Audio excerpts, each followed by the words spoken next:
De tous les astres qu'on voit briller au firmament, Mars est un de ceux qui exerce le plus de fascination sur nous depuis 2 siècles environ. Auparavant, la Lune nous a beaucoup intrigués, mais depuis qu'on s'est rendu compte qu'il s'agissait d'un astre mort, dénué d'atmosphère, Mars a pris toute la place. Pourquoi? Bien parce qu'on a longtemps eu de bonnes raisons de croire qu'il y aurait sur cette planète rouge une vie abondante, y compris des êtres intelligents, sinon même plus évolués que nous, les fameux Martiens. Si on sait à présent que les Martiens n'ont jamais existé, on a maintenant de bonnes raisons de croire que la vie microscopique y est possible. Et sans relâche, on rêve d'y poser le pied. Voilà ce dont nous entretiendrons Richard et Claude dans ce balado consacré à l'intrigante planète rouge.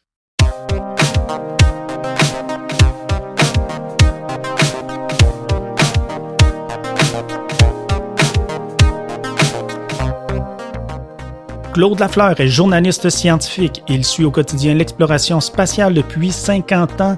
Écrivain, il a rédigé de nombreux ouvrages en astronautique.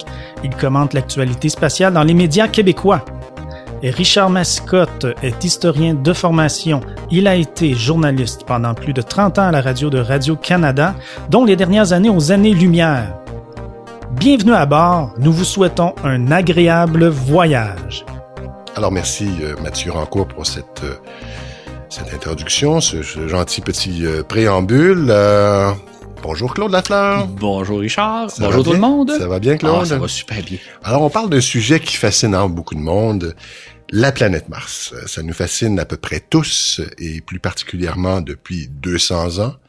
Pourquoi? Parce qu'au 19e siècle, on a cru apercevoir des traces de vie évoluer à sa surface, ce qu'on appelait les fameux canaux martiens. On va voir ce que c'était en fait. Puis, dans la première moitié du 20e siècle, on a imaginé une foule d'aventures, y compris même une invasion de martiens. Et lorsque s'est amorcé l'ère spatiale en 1957, on s'est mis à rêver du jour où on poserait les pieds dans le sable rouge de cette planète. Voici donc que depuis 2 siècles, Mars ne cesse de nous surprendre, parfois en nous décevant amèrement, mais souvent aussi en nous faisant rêver. Aujourd'hui, nous allons donc répondre à la question, mais pourquoi donc cette planète rouge nous obsède-t-elle continuellement et plus que tout autre? Alors, Claude Lafleur, pourquoi ce balado à propos de Mars dont on a déjà parlé plusieurs fois? Absolument. Parce que je dirais que la question qu'on m'a posée le plus souvent en 35 ans de carrière comme journaliste scientifique qui se passionne pour l'espace, ça a été « Quand irons-nous sur Mars? » La question. Hein? C'est la question. C'est la question qui intrigue à peu près tout le monde, mais pas juste monsieur et madame tout le monde du grand public, mais y compris les ingénieurs. C'est vrai. En 2001, il y a un historien qui a fait une recension de 1 millier de projets, de scénarios, de missions martiennes élaborés par des ingénieurs entre 1950 et l'an 2000.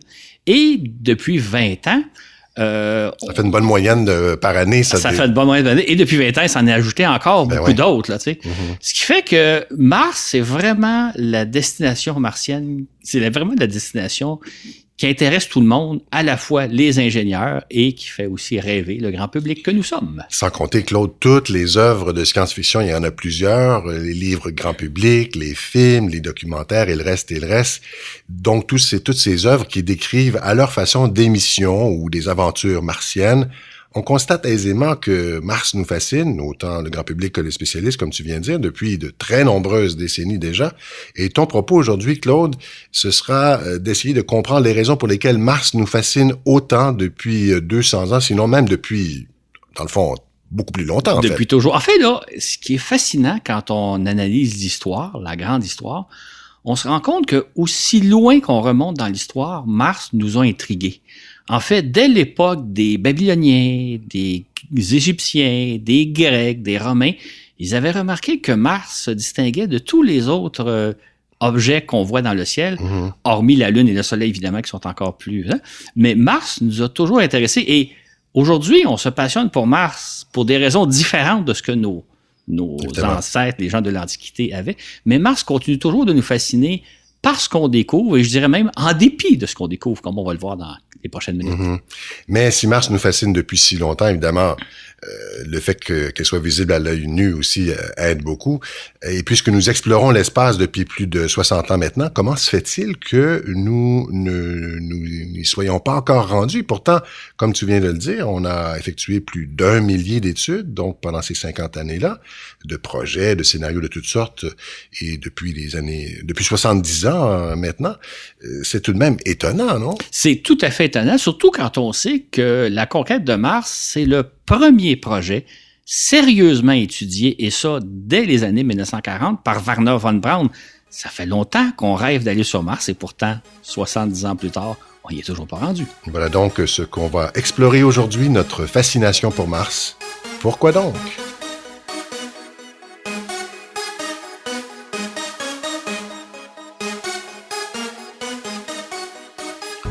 Merci à nos patrons, Christian Gélina, Martineau, Mathieu Lefebvre, Éric Girardot, Sébastien, Olivier Simon et Éric Lapointe.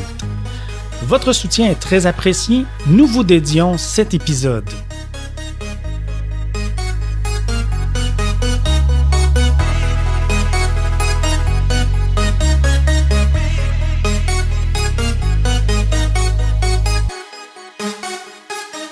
Merci Mathieu, et nous aussi d'ailleurs nous remercions nos Patreons que nous aimons bien gâter à l'occasion comme vous le voyez. Et pour revenir sur Mars, comme nous le verrons sous peu, cette planète-là va s'imposer dans notre imaginaire il y a 200 ans, c'est-à-dire à l'époque où les astronomes se sont dotés de télescopes assez puissants pour l'examiner. Notre connaissance des planètes et de l'espace a alors fait des bonds de géants, mais c'est encore et toujours Mars qui ressort du lot. Qu'a donc de si particulier cette planète, Claude? Comme on sait, Mars, c'est la 4e planète la plus proche du Soleil, après Mercure, Vénus, la Terre. C'est donc notre voisine. C'est vrai. C'est la planète qui s'approche le plus proche de nous. Donc, c'est vraiment notre voisine. C'est pour ça qu'au départ, elle nous a intéressés. Mais elle passe aussi à moins de 60 millions de kilomètres de temps à autre. Là. C'est ça, il arrive effectivement de temps en temps où les deux planètes, dans leur course autour du Soleil, passent à moins de 60 millions de kilomètres l'une de l'autre. Mais Vénus aussi passe parfois proche de nous. Pourquoi Mars intéresse davantage les astronomes que Vénus, par exemple? Oui, c'est une bonne question. En fait, effectivement, des fois, Vénus s'approche aussi assez proche de nous. Mais Mars est beaucoup plus intéressante pour une question d'éclairage. Ce qu'il faut comprendre, c'est que Vénus tourne autour du Soleil, donc plus proche que la Terre. Quand Vénus passe dans nos parages, elle se trouve en même temps à passer à peu près vis-à-vis le Soleil. Il est donc assez difficile de l'observer, un peu comme un moustique qui passerait devant un phare. Dans le cas de Mars, c'est le contraire, c'est-à-dire que Mars est un peu plus loin du Soleil que la Terre, ce qui fait que quand elle passe dans nos parages, elle est merveilleusement bien éclairée par le Soleil. Elle est bien placée. C'est ce qu'on appelle en astronomie une opposition. Et ce qui est intéressant, c'est que donc, nous, on voit très bien Mars parce qu'elle est éclairée par le Soleil. Ouais. Par contre, les Martiens qui regarderaient la Terre à ce moment-là, eux auraient le même problème que lorsqu'on regarde Vénus. C'est-à-dire que quand ils regarderaient la Terre au moment où les deux planètes passent relativement proches l'une de l'autre, il y aurait de la misère à observer la planète parce que notre Terre est dans l'éclat du Soleil. C'est pour ça d'ailleurs que de tout temps, les astronomes ont guetté avec beaucoup d'intérêt les oppositions de Mars, donc quand Mars passerait dans nos parages, afin d'en apprendre le plus possible à son sujet. Mais tu as dit plutôt, Claude, que Mars nous a fascinés donc dès l'Antiquité, soit bien avant que les astronomes possèdent des télescopes. Donc Mars se distinguait déjà des autres astres du firmament, et donc de quelle façon, dans le fond? Oui, en effet, c'est que quand vous regardez à l'œil nu les astres qui sont au firmament, vous allez voir, ou on voyait assez facilement, que Mars avait une teinte légèrement rouge, alors qu'à peu près tous les autres objets qui sont dans le firmament sont sans couleur, sont blancs, à exception faite de la Lune, mais Mars était à peu près la seule objet qu'on voyait bien à l'œil nu, qui avait une couleur, et ça intriguait beaucoup les astronomes de l'époque. Et oui, donc la couleur rouge de Mars, c'est pas une fabulation, ça existe vraiment. Ça a titillé l'imagination des civilisations anciennes. Les Égyptiens appelaient cette planète Har Desher, la rouge. Les Babyloniens l'appelaient Nergal, l'étoile de la mort, tandis que les Grecs la désignaient comme Arès et les Romains Mars, soit le nom du dieu de la guerre dans les cultures grecques et romaines respectivement. Et de toute évidence, ces civilisations associaient la couleur rouge au sang et à la guerre. Si Mars était rouge, c'est-à-dire qu'on imaginait que son sol était couvert de sang, quoi. Ouais, pas tout à fait, parce que ce qu'il faut se rappeler, c'est qu'à cette époque-là, on ne voit pas le Mars comme étant un objet céleste. On imagine que c'est plutôt un dieu, un dieu qui se promène dans le firmament, le firmament étant le royaume des dieux. Donc, ce n'est pas une planète, c'est un dieu. Oui, mais les premiers astronomes de l'Antiquité ont quand même été intrigués par les déplacements qu'on pourrait qualifier de bizarres de Mars. Qu'est-ce qu'ils voyaient exactement? Ce qu'ils voyaient, c'est que quand vous regardez le firmament, vous allez voir que tous les astres qui s'y trouvent ont tendance à migrer de l'Est vers l'Ouest. C'est-à-dire par exemple, en certaines périodes de l'année, vous allez voir Mars apparaître vers l'Est et tranquillement, progressivement, traverser le ciel jusque vers l'Ouest. Sauf qu'il arrive dans certaines circonstances où Mars, on dirait, recule. C'est-à-dire que pendant quelques temps, quelques semaines, on a l'impression que Mars navigue plutôt de l'Ouest vers l'Est pour ensuite reprendre sa course. Et les anciens se demandaient comment on peut expliquer le phénomène. On ne comprend pas qu'est-ce qui se passe à propos de Mars. Mars, donc, se distinguait, comme tu le dis, des autres astres par sa couleur premièrement et par ses déplacements dans le firmament ensuite. Mais comment on explique ce curieux mouvement de la planète rouge? C'est ce qui a beaucoup intrigué les astronomes de l'Antiquité. En fait, l'un d'eux, Aristarque de Samos, a proposé une explication assez audacieuse. Ça fait longtemps, ça. C'est 200 ans avant Jésus-Christ. Ah, ben oui. Il a lancé une hypothèse assez audacieuse. Il a dit, j'imagine que tous les astres qui sont tous les objets qu'on voit au firmament, ce ne sont pas des dieux, mais des corps célestes, comme la Terre. D'accord. Et il a aussi hypothétisé que ces corps célestes tournaient autour du Soleil et que la Terre tournait un peu plus proche du Soleil que Mars, ce qui fait que dans leur course autour du Soleil, il arrive un moment donné où la Terre rejoint la planète Mars, la dépasse, ce qui donc, au moment où ça se passe, on a l'impression que c'est Mars qui recule et non pas la Terre qui la dépasse, donc une espèce d'illusion d'optique. Et c'est donc cette explication-là qu'a lancé Aristarque de Samos il y a plus de 2000 ans maintenant. Une bonne observation, hein? Absolument. Et les Grecs ont d'ailleurs créé le concept de planète, c'est-à-dire des astres errants qui se déplacent à travers le firmament, contrairement aux étoiles qui, elles, semblent fixes. Cependant, plutôt que d'adopter la bonne vision d'Aristarque, on a préféré s'en tenir à l'idée que la Terre occupe immobile le centre de l'univers et que celui-ci tourne autour de nous. Il faudra encore 1700 ans avant qu'on donne raison à Aristarque. C'est ça. Et il avait raison. C'est ça que l'explication qu'il avait émise était la bonne. Ce qu'on constate, dans le fond, quand on relit l'histoire, c'est que l'humain a beaucoup de difficultés à accepter qu'il occupe une place quelconque dans l'univers et non pas qu'il est au centre de l'univers. Et même aujourd'hui encore, il y a des gens qui, d'une façon ou d'une autre, pensent qu'on occupe une place unique dans l'univers, qu'on est un peu au centre de l'univers. On a beaucoup de misère à accepter que ça n'est pas le cas.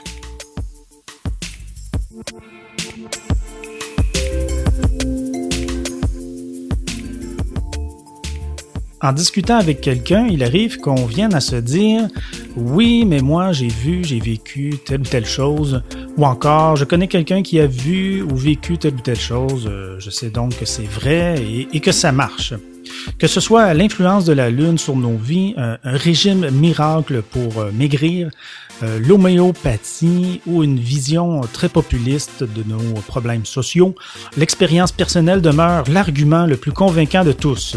Qu'importe ce que disent les scientifiques et les experts, moi je sais que je l'ai vu ou que je l'ai vécu. Je connais aussi d'autres personnes qui, comme moi, ont vu ou ont vécu la même chose. Maintenant, lorsqu'on observe le ciel, on voit clairement que tout tourne autour de nous. La Lune, le Soleil, les planètes, les étoiles. On observe donc que nous occupons le centre du firmament et que tout tourne autour de nous. N'importe qui peut faire le même constat, l'univers tourne autour de nous, c'est indéniable. Pourtant, on sait que ce n'est pas le cas, que c'est là une formidable illusion due au fait que la Terre tourne sur elle-même en 24 heures et autour du Soleil en 365 jours. Mais il nous a fallu des millénaires pour enfin accepter cette connaissance indéniable. Même aujourd'hui, certains croient d'une façon ou d'une autre que nous sommes au cœur de l'univers.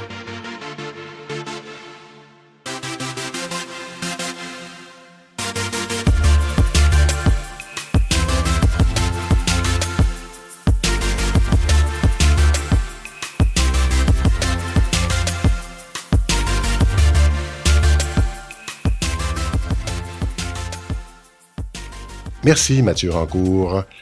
On poursuit donc au 16e et 17e siècle. On a enfin compris que les planètes gravitent autour du Soleil, y compris la Terre, et ça grâce aux travaux notamment de Copernic et de Kepler.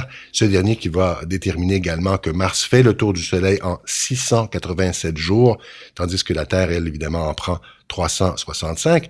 Il parvient ainsi à expliquer les déplacements intrigants de Mars en élaborant ses lois de Kepler. Néanmoins, Mars continue de nous intriguer. En fait, comme on va le voir, notre intérêt envers cette planète s'est même enflammé, Claude. Absolument. En fait, ce qui est amusant, c'est que plus on en apprend sur Mars, plus on découvre que Mars est intéressante. Et notre émission va effectivement s'enflammer dans les découvertes qu'on va faire dans les 2 prochaines 100 ans. Et c'est même vrai depuis l'époque de Galilée, dans le fond. De quelle façon exactement? Absolument. En fait, Galilée a été le premier à observer Mars avec un télescope en 1610. Mm-hmm. Il y avait un télescope très rudimentaire qui lui a pas vraiment permis de voir la surface de Mars. Sauf que Galilée a eu l'impression que Mars n'était pas une sphère parfaite. Sauf qu'à son époque, les dogmes imposés par l'Église catholique disaient que tout ce qui était au ciel était par définition parfait. Et 50 ans plus tard, c'est l'astronome néerlandais Christian Huygens qui va être en mesure de déterminer que Mars tourne sur elle-même comme la Terre.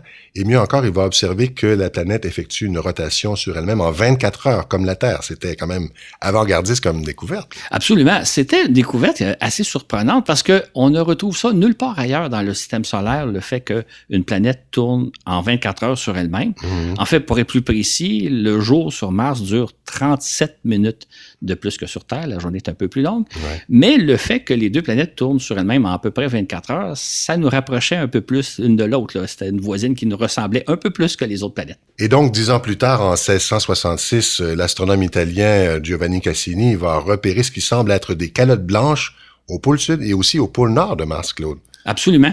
C'est une découverte intéressante parce que ça rapproche encore un peu plus les deux planètes. Là, ils semblent de plus semblables l'une que l'autre.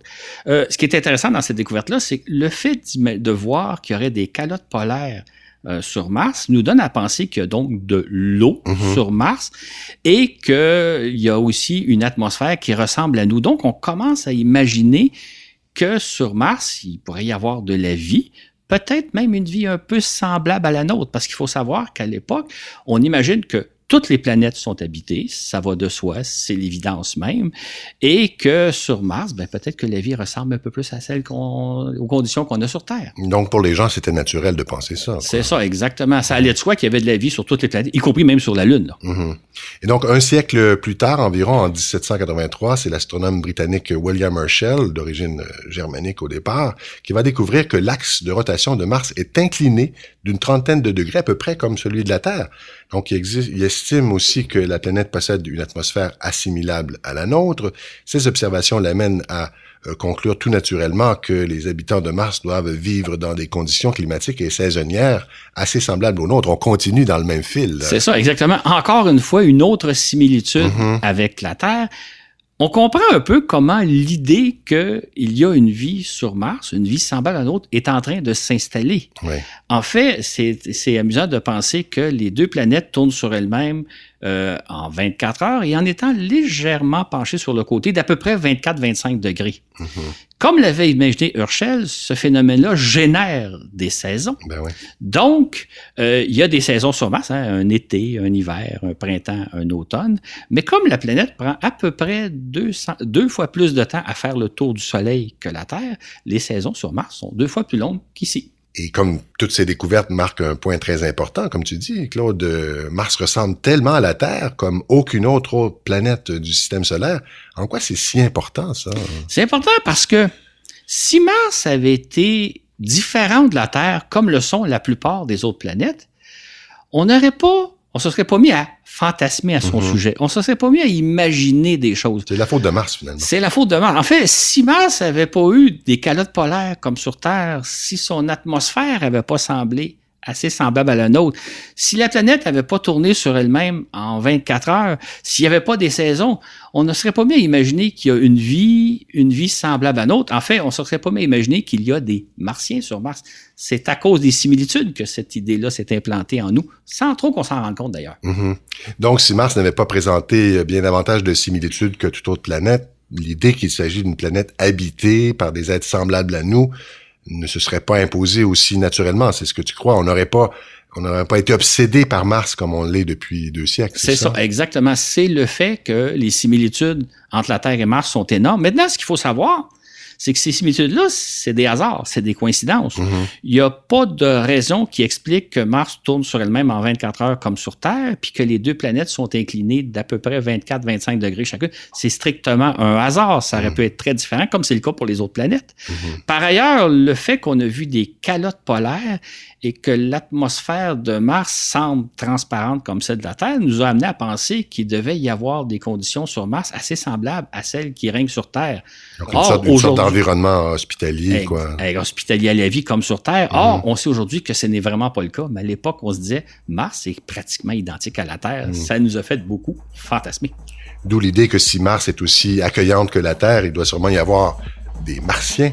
Et à partir de là, bien évidemment, notre imagination va s'emballer, comme on va le voir dans quelques instants. Exactement.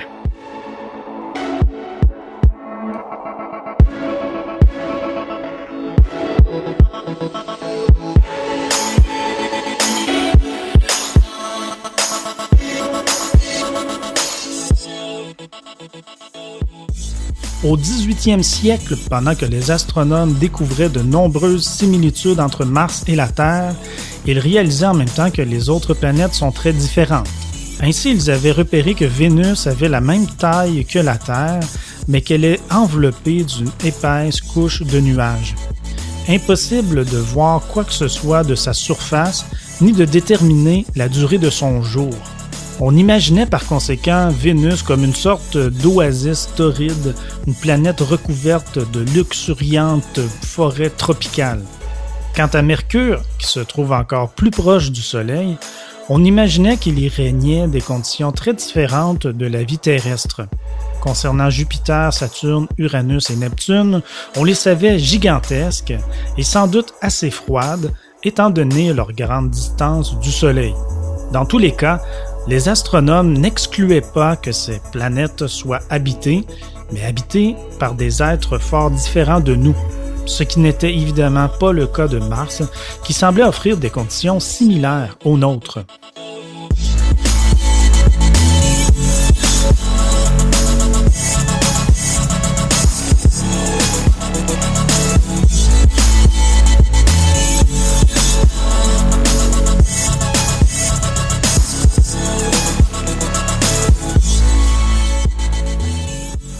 Merci Mathieu de ces précisions.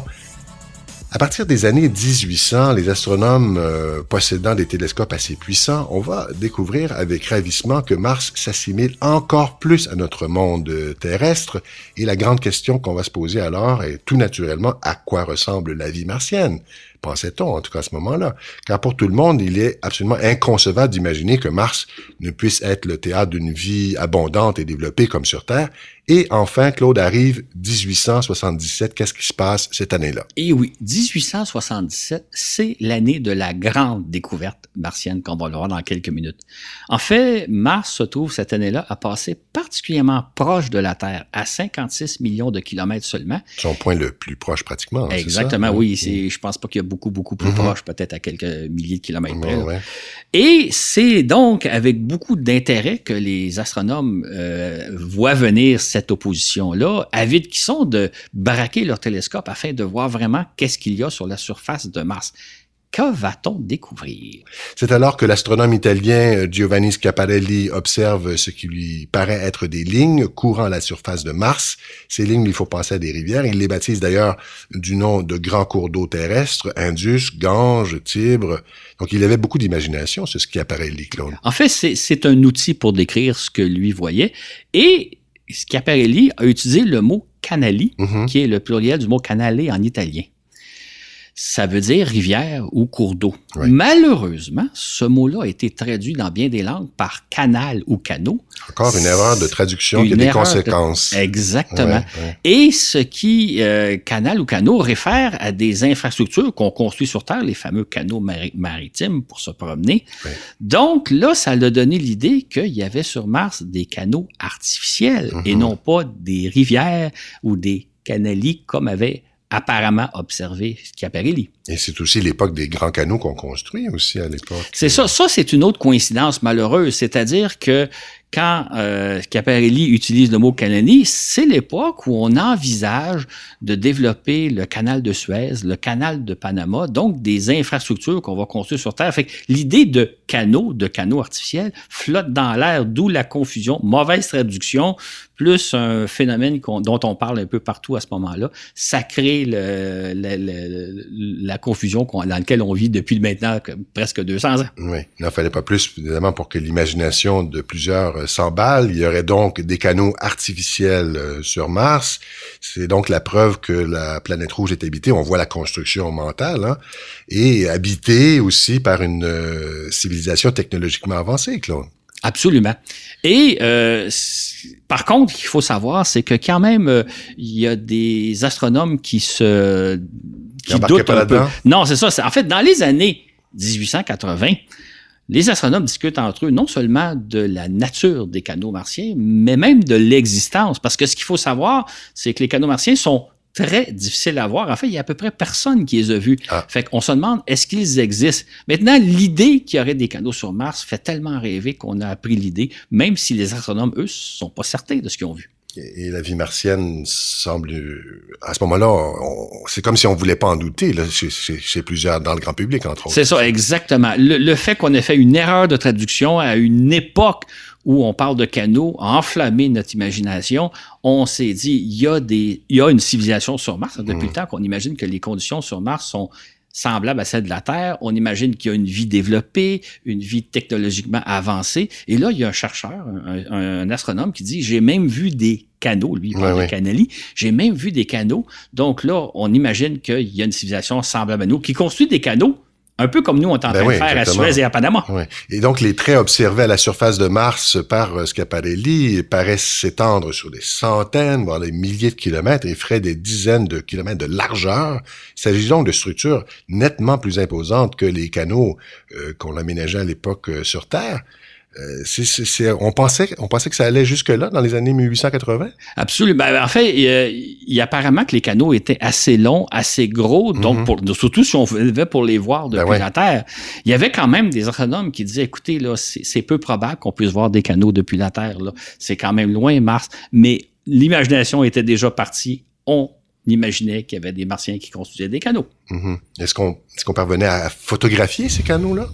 Malheureusement, non, parce qu'en 1880, la photo n'est pas encore appliquée à l'astronomie. Ouais.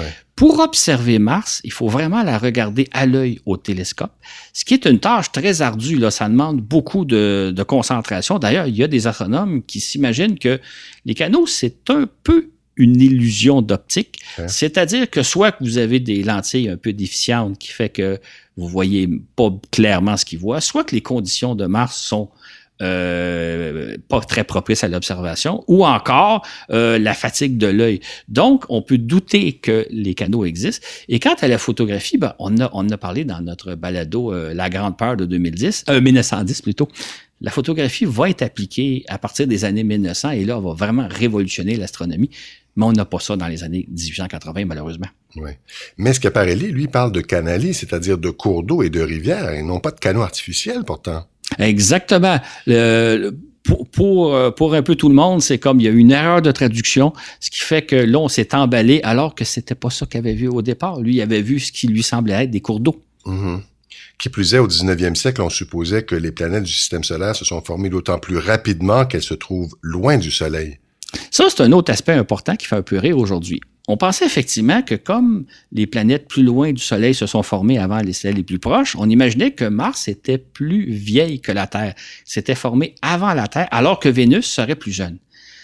Découlait de cette impression-là, de cette hypothèse-là, que la vie sur Mars serait apparue avant celle de la Terre, qu'elle aurait eu donc plus de temps pour se Donc, développer. elle serait plus évoluée, quoi. Qui serait plus évolué que la Terre, d'où les capacités qu'on imaginait aux Martiens, qui avaient des capacités que nous, on n'avait pas, parce qu'ils étaient en avance technologiquement sur nous. Donc, il y avait une logique là-dedans. Là. Il y avait tout à fait une logique.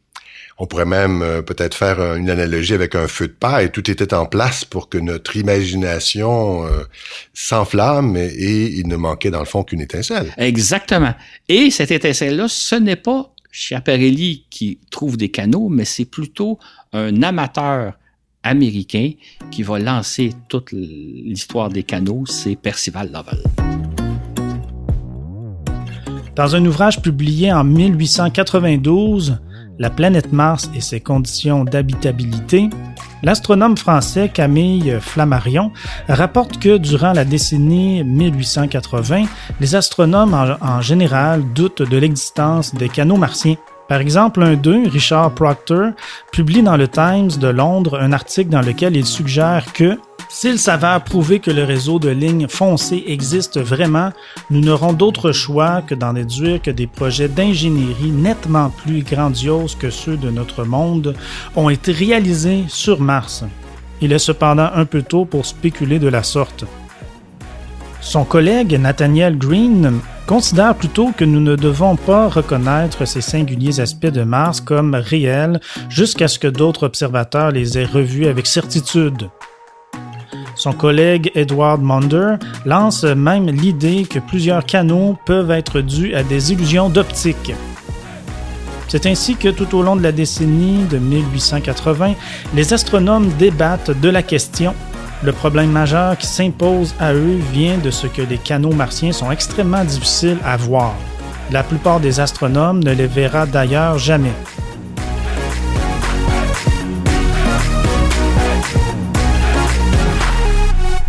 Merci Mathieu, en cours de ces précisions. Donc, ce fameux observateur américain, c'est Percival Lowell, qui est avant tout un homme d'affaires, un aventurier issu d'une famille bourgeoise de Boston. Il s'est même rendu bourlinguer jusqu'en Asie, chose qu'on le devine qui était assez rare dans les années 1800. Il va d'ailleurs publier le récit de ses aventures. Et grâce à sa fortune personnelle, il va se faire construire au début des années 1890 un observatoire astronomique sur une haute montagne de Flagstaff en Arizona, ça c'est pas loin du Grand Canyon, montagne qu'il va baptiser Mars Hill, donc la colline de Mars. Il s'agit d'un site où le ciel est d'une limpidité exceptionnelle et à partir de ce moment-là, Lowell va dédier sa vie à la planète rouge. Et comme le relate si justement Samuel Gladstone dans son manuel The Book of Mars, la question des canaux martiens serait demeurée du domaine de la science si ce n'avait été de Lowell, n'est-ce pas, Claude? Absolument. On rapporte que Percival Lovell avait d'ailleurs une acuité visuelle particulièrement bonne, une vision qui dépasse la moyenne. Ah bon? Et c'était aussi un bon communicateur qui avait ses entrées dans les grands quotidiens américains, dont le New York Times. Ça aide. Oui, sauf que ce qu'il faut savoir, c'est que Percival Lovell n'a pas l'entraînement rigoureux d'un astronome. Ce n'est pas un astronome. Il n'a pas la formation d'un astronome.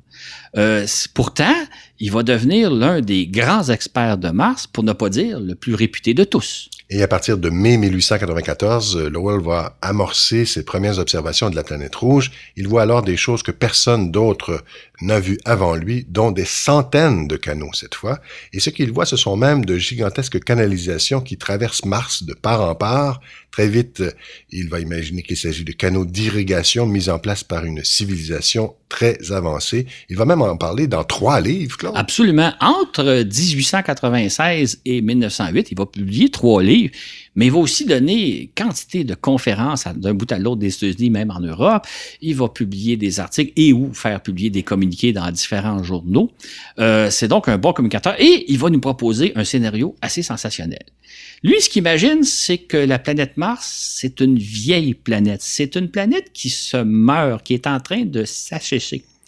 Et la vie martienne, en conséquence, est en train de mourir de soif. Sauf que, selon Percival Lovell, il y a une civilisation sur Mars qui se bat vaillamment, qui résiste vaillamment au dessèchement de la planète.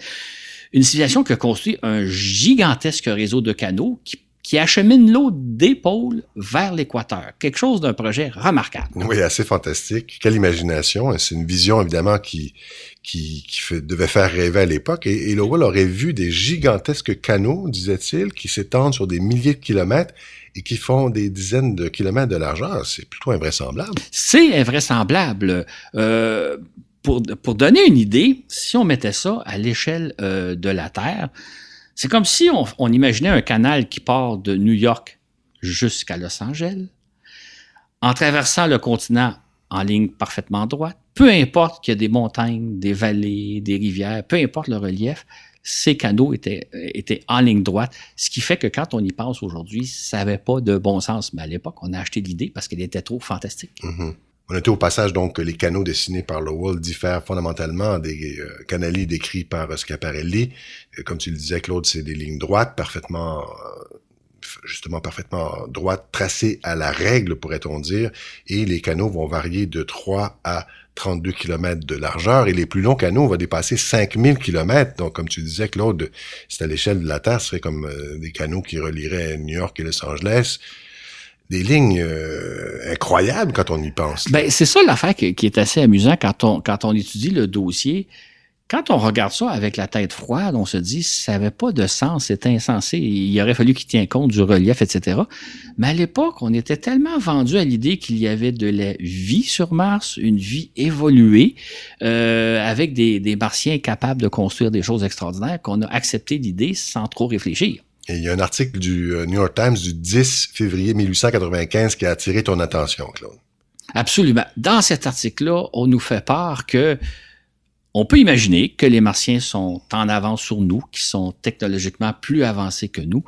Ce qu'on peut imaginer aussi que les Martiens sont très travaillants, sont très astucieux, mais de penser qu'ils sont capables de construire certains canaux en 24 heures, comme l'a rapporté Lovell, ça n'avait pas de sens. Donc, déjà en 1895, on commençait à avoir des doutes, mais l'idée était tellement extraordinaire qu'on l'a acceptée, puis elle nous faisait rêver. Oui, parce qu'il y avait des canaux qui semblaient pas permanents, il y en avait qui disparaissaient, alors c'était assez incroyable. Exactement, il y a des canaux qui disparaissaient littéralement du jour au lendemain, il y a des canaux qui apparaissaient du jour au lendemain, mais là, on s'imaginait qu'il y avait tellement une civilisation avancée sur Mars, une civilisation qui possédait des techniques dont on n'a pas idée, des techniques qu'on ne peut vraiment pas imaginer. C'est le cas de le dire. Oui, c'est ça, oui. C'est le cas de le dire. Oui. Et pourtant, donc, le scénario élaboré par Lowell alimente depuis notre imaginaire, comme on va le voir. On peut dire qu'il a contaminé à tout jamais notre conception de la vie dans l'univers. En fait, l'idée des Martiens bâtisseurs de canaux va s'implanter si bien dans notre imaginaire qu'il va falloir attendre que Mars soit scruté à la loupe pour la première fois par la sonde Mariner 9 en 1972, pour qu'enfin on soit convaincu qu'il n'y a pas de traces de civilisation martienne, Claude. Il fallait attendre jusque-là. Absolument. C'est ça qui est d'ailleurs assez étonnant. Moi, je suis toujours un peu surpris de lire des textes des années 1960. Mm-hmm. Où avant qu'on soit allé. Là. Avant qu'on soit allé, mais quand même, on est dans les années 60, et on se demande toujours si les canaux existent. En fait, à cette époque-là, on peut dire qu'on a rejeté les idées fantastiques de Percival Lowell, mais on se demande s'il n'y a pas encore des canaux sur Mars. En fait, je ne sais pas si on se demande ou si on espère qu'il y a des canaux sur Mars. On attend donc avec beaucoup d'intérêt ce que les sondes qui vont aller photographier la planète Mars de proche vont nous révéler. Il a vraiment fallu attendre 1972 pour que la sonde Mariner 9, qui a photographié à peu près les 3/4 de la planète, si ma mémoire est bonne, pour voir qu'il n'y avait pas de canaux. Mais c'est surtout à partir de 1976, avec les sondes Viking Orbiter 1 et 2, qui pendant 5 ans vont vraiment photographier la planète sous toutes ses coutures, pour qu'on en arrive vraiment à savoir qu'il n'y en a pas de canaux sur Mars. La science venait de clore le dossier, mais c'est seulement dans les années 1970, pratiquement un siècle après que Schiaparelli a vu ses premiers canaux et que Lovell a fait du millage avec. Eh oui. Et ça, donc, c'est pour la science et pour l'ensemble du grand public, mais dans le monde des conspirationnistes, certains ont longtemps soupçonné, si ce n'est encore le cas, qu'on nous cache l'existence de canaux artificiels. En fait, là, ce qui me surprend toujours, moi, c'est de penser qu'aujourd'hui encore, il y a des gens qui pensent que d'une façon ou d'une autre, on est comme au cœur de l'univers, que la Lune a une influence sur nous, qu'il y a des Martiens, que les Martiens existent, ou qu'il y a des canaux sur Mars. Il y a des gens qui vivent dans une toute autre réalité, moi, que j'appelle la réalité de Donald Trump, qui n'a rien à voir avec la véritable réalité dans laquelle on vit pour le vrai.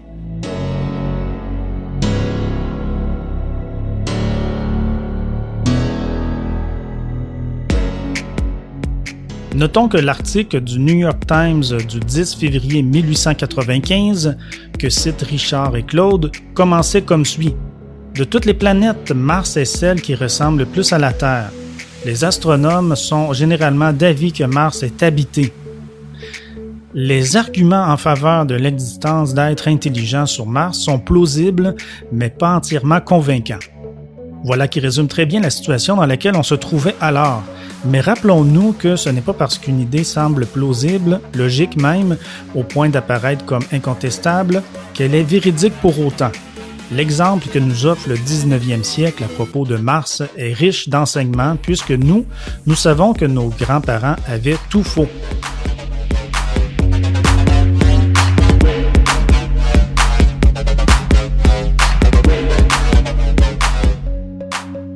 De nouveau, on te remercie, Mathieu, de ces précisions.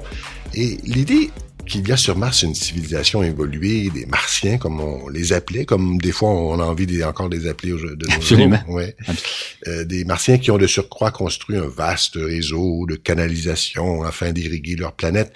Donc, cette idée-là a pris naissance à la suite du passage de Mars dans nos parages en 1877, comme on disait tout à l'heure, mais surtout à partir des années 1890 à cause des hypothèses fantastiques lancées par ce riche amateur, donc M. Lowell.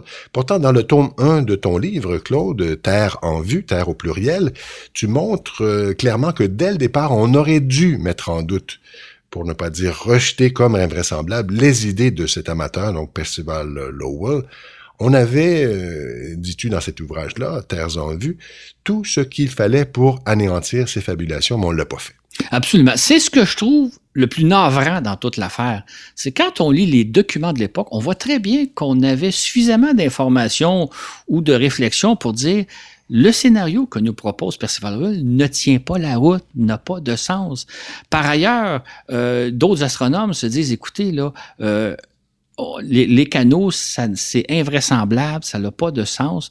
On avait ce qu'il fallait pour à la fois démonter les prétentions de Lowell et pour montrer que les canaux n'avaient pas de sens. Pourtant, on voulait y croire.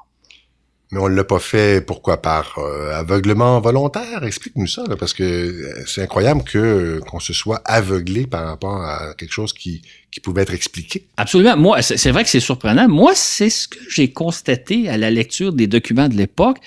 Je parle vraiment d'aveuglement volontaire. Dans le livre, je donne plusieurs exemples, plusieurs avenues d'aveuglement volontaire. Je vais vous donner un exemple aujourd'hui. En 1905, Percival Lowell annonce en grande pompe qu'il a réussi à photographier des canaux. Rien de moins. Rien de moins.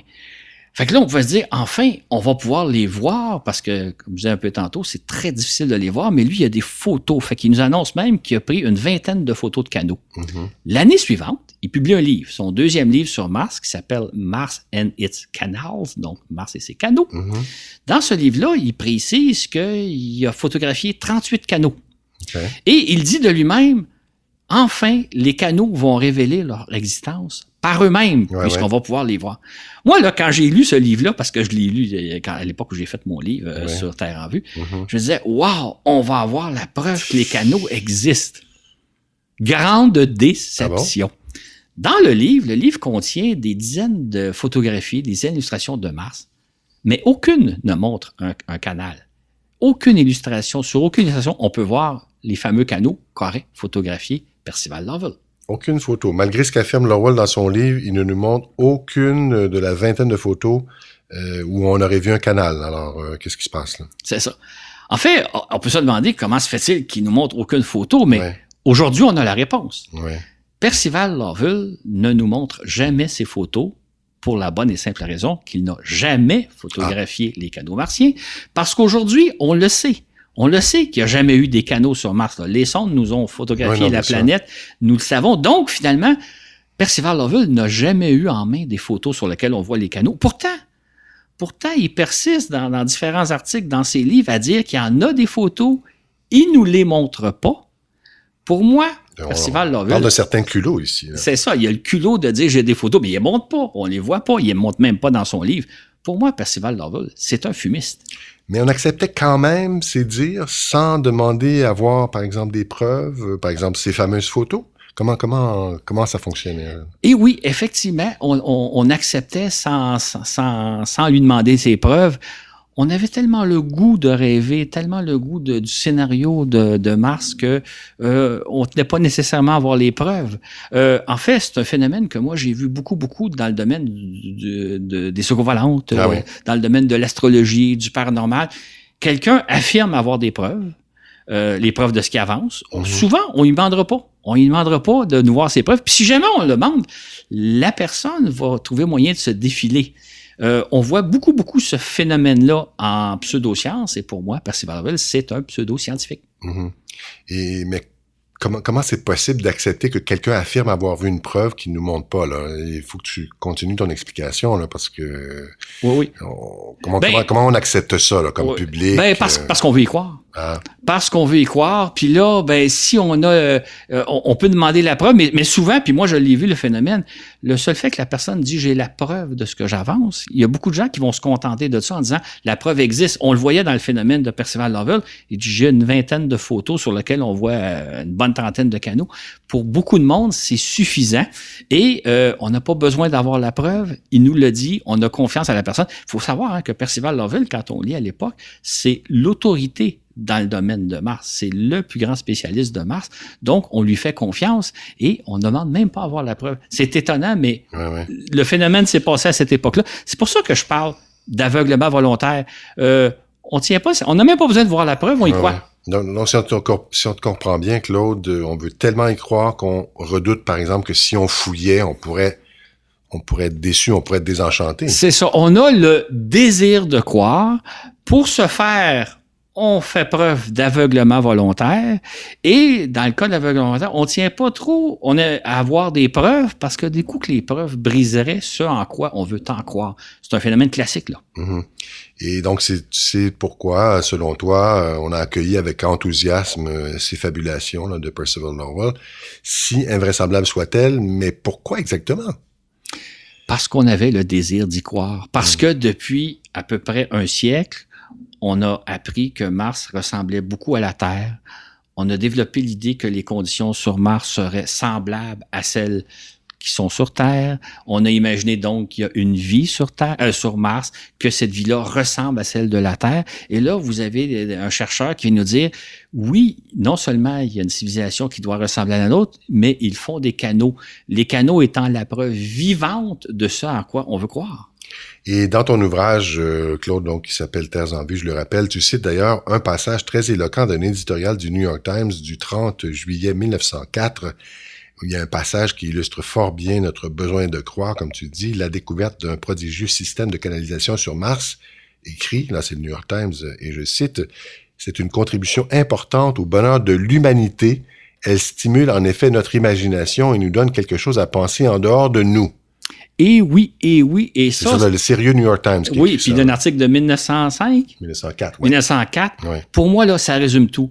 Le besoin de croire en quelque chose de merveilleux qui est en dehors de nous. Extraordinaire. Ce besoin-là existait à l'époque, comme il existe aujourd'hui encore. Et pour moi, cette simple phrase-là résume tout le reste.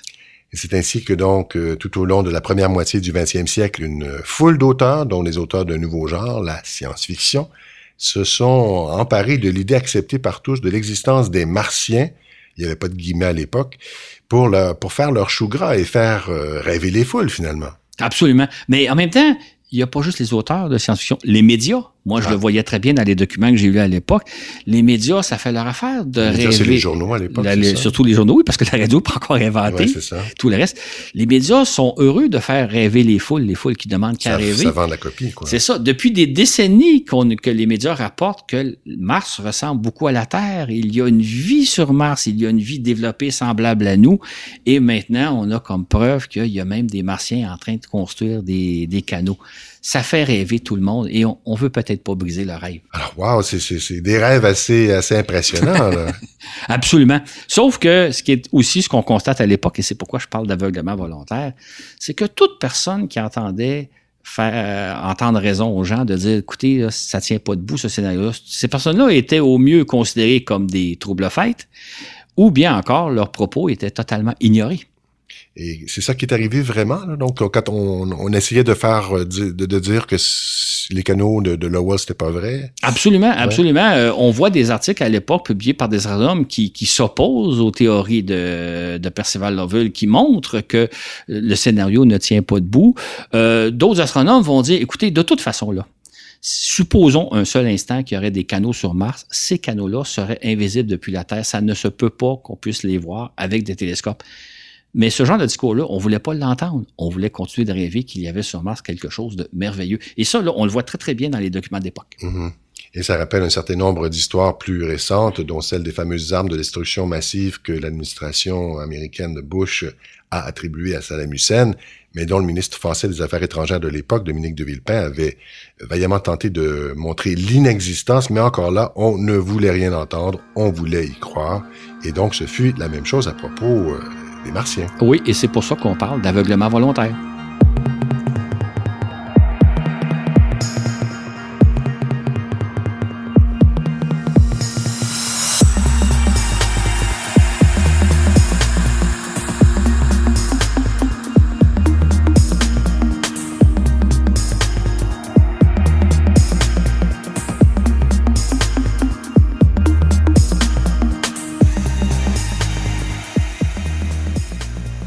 Parmi les faits qui auraient dû nous amener à douter fortement de la présence de canaux sur Mars, Claude rapporte dans son livre une expérience réalisée dès 1902 qui aurait dû nous mettre en garde.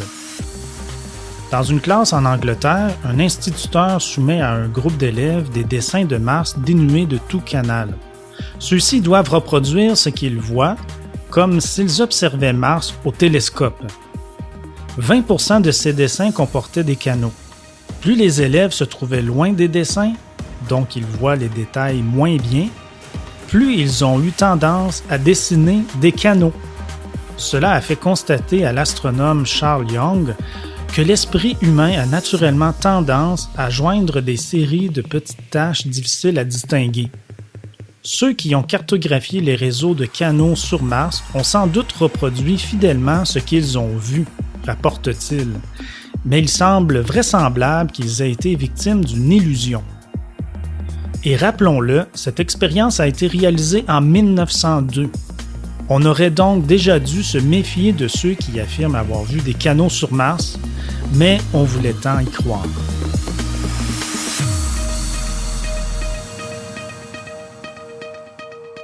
Merci de ces petites précisions, Mathieu.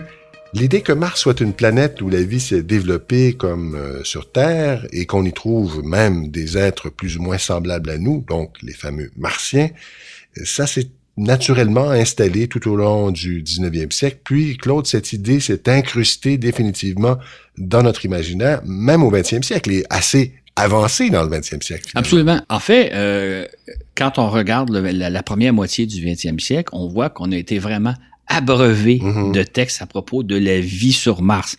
Dans un premier temps, ce qu'on voyait, c'était comme des articles dans des revues, dans des journaux qui discutent de la nature de la vie sur Mars, des possibilités de vie sur Mars. Puis ensuite, c'est ajouté des auteurs de science-fiction qui sont mis à imaginer quantité d'aventures de martiens.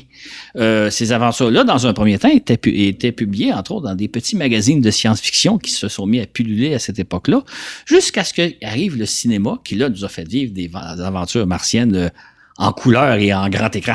Mais n'oublions pas, Claude, entre-temps, le cas très particulier de la guerre des mondes. Il s'agit au départ d'une idée fantastique, imaginée, fantastique au sens de science-fiction, n'est-ce pas? Imaginée par H.G. Wells en 1898. Wells est, soit dit en passant, le créateur de génie à qui on doit des idées comme Le Voyage dans le temps, un film que j'ai revu récemment d'ailleurs, et L'Homme invisible, et qui font à présent partie de notre imaginaire collectif, évidemment. Mais son idée d'une invasion martienne a ensuite été adaptée de façon géniale et en même temps un peu épouvantable aussi par Orson Welles, aucun lien de parenté, à l'occasion d'un radiothéâtre diffusé dans la région de New York. Et c'était le soir du 31 octobre 1938. Là. Exactement. Et ce radiothéâtre-là a fait sensation à plus d'un type. Dans un premier temps, il a montré la puissance de la radio, puisqu'il a créé une certaine panique. En même temps, ce radiothéâtre-là montre que l'idée de l'existence des Martiens martien, une civilisation aussi avancée, sinon plus que la nôtre, est tellement répandue, est tellement ancrée en nous qu'on peut facilement croire qu'on pourrait subir une invasion martienne. Vu qu'on croit qu'ils existent. Absolument, on n'en met pas en doute. Alors que si on avait été mieux informé, plus adéquatement informé, on se serait rendu compte que c'est une idée qui n'avait pas de sens, que ça n'avait pas de bon sens de penser qu'on pouvait être invité par les martiens, mais on était tellement conditionné à l'existence des martiens que notre aveuglement volontaire nous a un peu plongé dans l'abîme ce soir du 30 octobre 1938, ou du moins dans la région de New York. Oui, bien sûr. On va noter aussi au passage qu'on peut retrouver l'enregistrement de ce radiothéâtre d'Orson Welles, War of the Worlds, sur YouTube. Ça vaut vraiment la peine d'écouter ça, même si on comprend pas très bien l'anglais. L'ambiance créée par Orson Welles est hallucinante, c'est le cas de le dire. Ça fait peur même. Et il faut aussi rappeler qu'à l'automne 1938, on était à la veille de la Seconde Guerre mondiale. Hitler faisait déjà des ravages, les Japonais aussi en Asie. Alors, les canons grondaient en Europe et en Asie, tandis que l'idée d'invasion par des armées ennemies, ça flottait dans l'air. Donc, ça faisait partie de la psyché. C'est un aspect très important de tout le phénomène. C'est-à-dire que quand vous lancez une idée, le contexte dans lequel vous la lancez est important. Par exemple, quand Percival Lowell dit « j'ai vu des canaux », ou quand on traduit même mal le mot colony en mot canot, en pensant, c'est parce que dans l'ère du temps, il y a l'idée qu'on est en train de fabriquer des canaux sur Terre, là, à Suez et à Panama. Là, dans le cas de la panique du 30 octobre 1938, il y a l'idée que le monde est en guerre, il y a un stress, et là, on pourrait subir une invasion. Donc, le contexte dans lequel on lance une idée, surtout une idée fantastique, il joue pour beaucoup, là, pour qu'on l'accepte ou non. Et puisqu'on parle de contexte, au lendemain de la Seconde Guerre mondiale, c'est l'idée des soucoupes volantes qui va apparaître, c'est-à-dire des extraterrestres qui viennent nous visiter, donc dans des engins qu'on appelle soucoupes volantes, c'est ça? Absolument. Encore là, le contexte y est pour beaucoup.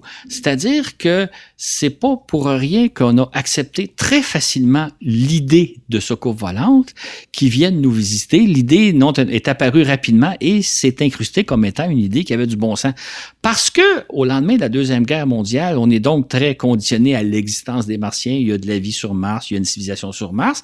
Et là, fin des années 40, début des années 50, on voit venir le jour où nous-mêmes, on va aller dans l'espace, où on va commencer à explorer l'espace. Donc, l'idée qu'il y aurait des Martiens qui viendraient nous visiter en soucoupe volante fait tout à fait sens, paraît tout à fait naturel dans les années 50. Fait qu'on adopte l'idée sans trop se poser de questions parce que c'est une idée qui fait sens. On adopte ça aussi facilement que l'idée des canaux, dans le fond, sur Mars. Absolument. Le contexte est important. Oui. Et il y aurait donc un lien, selon toi, un lien direct à faire entre les canaux martiens et les soucoupes, c'est ça? Absolument. En fait, dans un premier temps, on accepte l'idée qu'il y a de la vie sur Mars. On accepte l'idée que, comme on va bientôt explorer l'espace, pourquoi pas viendrait-on nous visiter en soucoupe volante? Les Martiens deviennent des extraterrestres, donc un peu plus large. Cette idée-là fait sens étant donné tout le contexte de l'époque. Et ce qu'on réalise pas, par contre, c'est que l'idée repose sur celle des Martiens.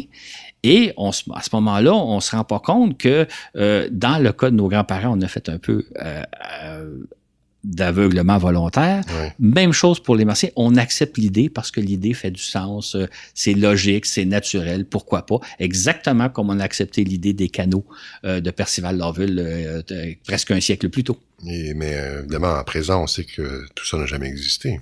C'est ça le problème, c'est que aujourd'hui, ce qu'on réalise pas, c'est que l'idée que nous soyons visités par des extraterrestres repose sur celle des Martiens, alors qu'on sait très bien aujourd'hui que les Martiens n'ont jamais existé, mais l'idée des soucoupes volantes est tellement ancrée en nous qu'on voit plus le lien et on l'accepte exactement comme nos grands-parents acceptaient l'idée de canaux sur Mars. Si je te suis bien, Claude, si on s'attardait un instant aux bases sur lesquelles reposent nos convictions, peut-être qu'on verrait les choses différemment. Absolument, c'est ma conviction. Je suis certain que si on faisait preuve de clairvoyance, en quelque sorte, si on regardait plus attentivement les choses, on verrait que l'idée des soucoupes volantes venant nous visiter ne tient pas plus la route que l'idée des canaux martiens construits par une civilisation plus avancée que nous.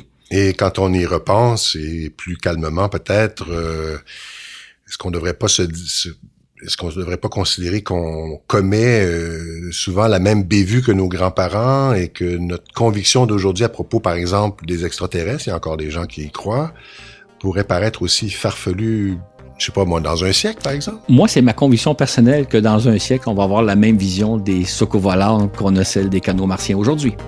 Merci beaucoup, Claude Lefebvre. Merci. C'est ce qui met fin à cet épisode. On a une page Facebook que je vous invite à aller aimer, notre page Facebook Voyage dans l'espace. On a aussi une plateforme sur Patreon, donc le fascicule écrit et en images que vous venez d'écouter, donc l'émission que vous venez d'écouter, ça va être disponible pour nos Patreons qui nous encouragent pour 5$ et plus par mois, 5$ US, je le rappelle. Donc ça, ce sera disponible prochainement. Je vous rappelle qu'on est rendu mensuel, donc les balados réguliers vont sortir de façon mensuelle le premier dimanche de chaque mois maintenant. Sur Patreon, bien, on continue de vous donner des exclusivités, évidemment. Merci d'ailleurs à tous nos patrons, toutes nos patronnes qui nous supportent, c'est très apprécié. Sur ce, où que vous soyez dans l'univers, on vous dit à la prochaine pour un autre voyage dans l'espace.